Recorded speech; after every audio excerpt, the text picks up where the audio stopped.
Some good news on the economic front today. Some welcome news. The Department of Labor reports 260,000 first-time jobless claims last week. That is down 30,000 from the week before. And data released today shows the U.S. GDP increased at an annual rate of 6.9% from October through December. Real GDP grew 5.7% across all of 2021. That is the fastest growth since 1984. So let's bring in Mike Pyle to discuss these numbers. He's the chief economic advisor to Vice President Harris.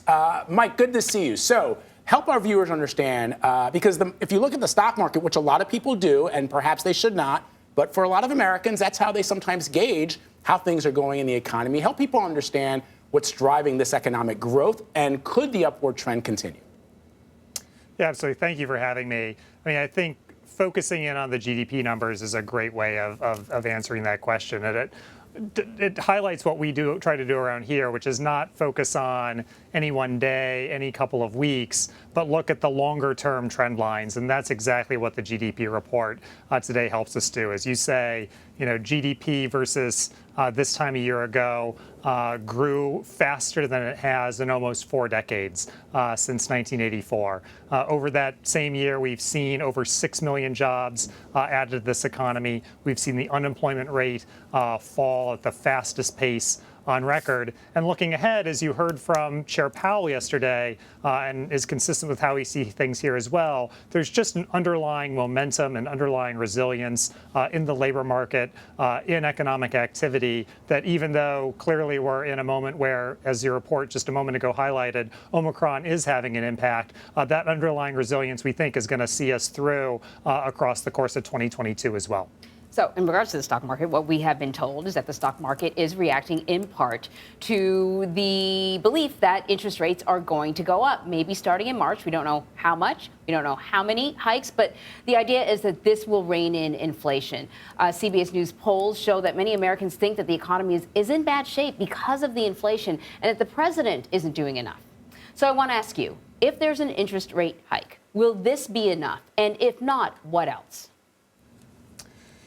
So we understand, the president, the vice president understand the impact that higher prices are having on families. That's why the president, the vice president have been absolutely focused for months now on addressing those price changes. With respect to the Fed, obviously they're independent. It's our job here not to comment on the policy steps that they are taking, that they might take. The president's job is a couplefold. One, to nominate highly qualified people to the Fed to do that job. That's what he's done.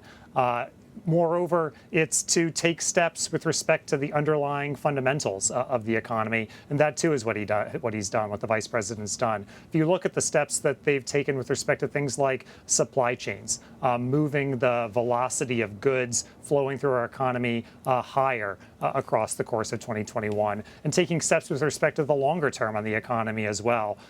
Bipartisan legislation intended to increase our competitiveness vis-a-vis China, including with semiconductors. Things like the Build Back Better plan. All of these things are focused on improving the underlying resilience, the underlying strength, the underlying growth capacity of the economy. That's what we're focused on here, and that's what we'll stay focused on. Mike, part of the perception, though, as you can imagine, our CBS News correspondents have shown and reported on the backlogs at U.S. ports that have translated to shortages and empty store shelves. And that is something President Biden noted was not happening a month ago. So what's changed since late December? And what is the administration doing to address the supply chain problems?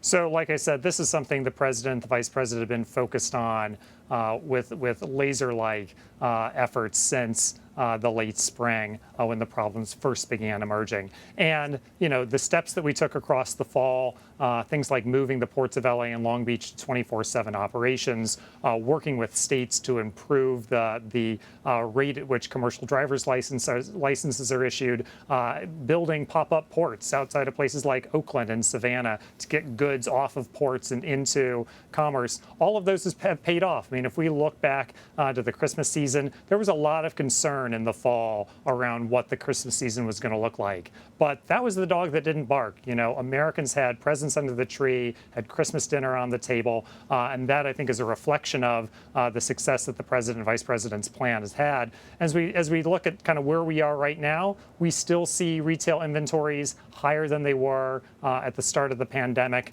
and we're continuing to take steps forward to just build on the strengths that we've been working on with respect to ports, with respect to transportation, with respect to getting goods through the system with greater velocity. All right, Mike Pyle, thank you very much. Thank you.